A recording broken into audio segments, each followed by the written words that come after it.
If you've been playing with polymer clay for any amount of time, you might have tried using it with alcohol inks. Depending on the brand and the colors you chose, you might have been disappointed in the results when it came out of the oven. Today I'm going to show you how you can find out exactly what to expect when you bake alcohol inks.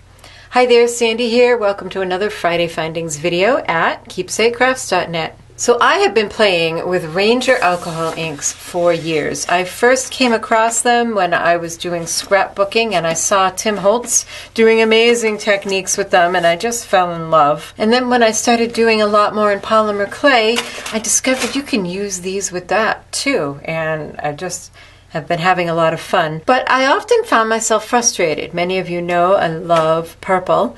And I tried so hard to make purple things with these inks and they never worked out. Just a couple weeks ago I did a video on the Pinata alcohol inks and the Lumiere paints that are made by the same company, Jacquard. And I realized that I really needed to make the same sort of test samples for the Ranger inks as I did for the Pinatas. Considering my frustration with some of the colors, I really wasn't all that surprised with the results. So I own 25 colors in the Ranger alcohol inks. And what I have here is a sample of each color of ink just dropped onto clear plastic. This is actually a 12 by 12 scrapbook page protector with a 12 by 12 piece of white paper inside that I divided into 2-inch sections this way, so there's 6, and 2.5-inch sections this way, so there's 4 with an extra 2 inches at the top for writing things and such.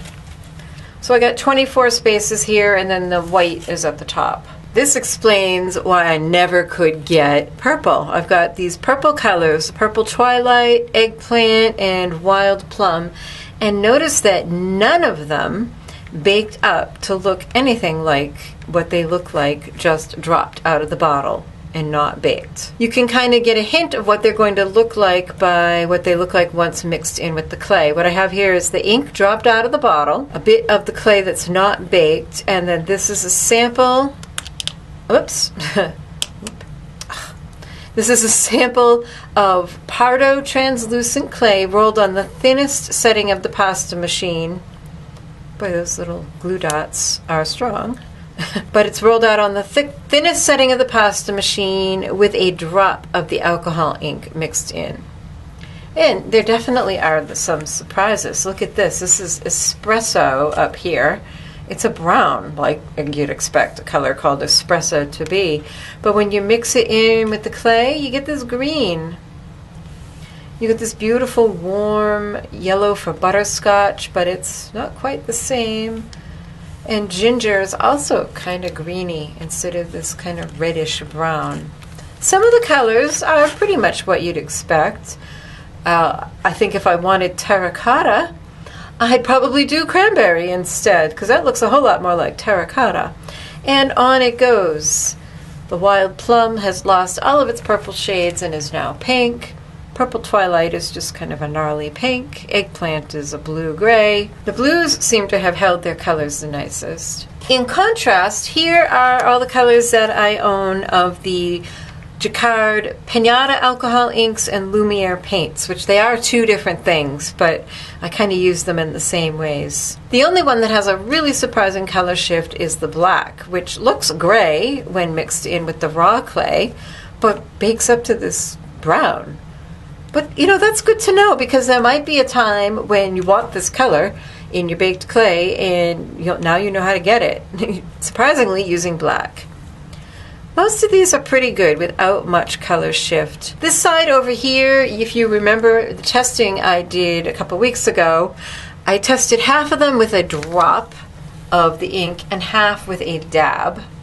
And I decided some of these colors I really liked, and the ones with the dab were so pale I wanted to see how they baked up with a full strength. I think I added even more to these, however, than I did to these because these are actually quite translucent. I added a drop of the Pearlescent Emerald Lumiere paint to my Pardo translucent, mixed it in and baked it, and you could read through it. Over here, I think I must have added more than a drop because you can't read through these. So I think I was a little excited about adding the colors. These ones are interesting, amazing. I thought these were bright. Look at these, whoa.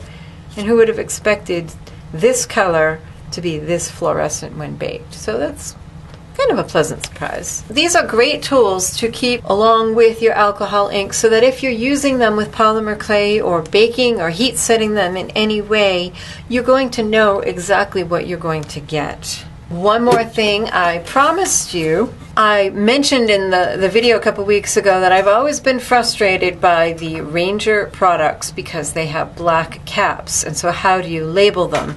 The Jacquard products have white caps, so you can just put a drop of whatever it is on the cap and then you can identify it. And then I got a brainstorm. How about whiteout? So what I did was I took my whiteout, and I've already done all these, put a dab on the top of the black cap on every single one of them, let it dry, and then I was able to drip a drop of each color right onto that. And these have been sitting for a few weeks. There's no stickiness or reaction. I was afraid that the ink might react with the whiteout, but it doesn't. So there's a great tip for you. I just love looking down at my container here and being able to actually see for the first time exactly what each color is. So I hope you found this helpful. Let me know if you have any interesting tips or tools or ideas for using alcohol inks with your polymer clay or other crafting. If you're interested in the supplies I used, you should click on the little eye in the upper right of the video or the link in the description box to go to my blog post, where I always have a complete supply list with links to products. Thanks for watching. Happy creating. Bye-bye.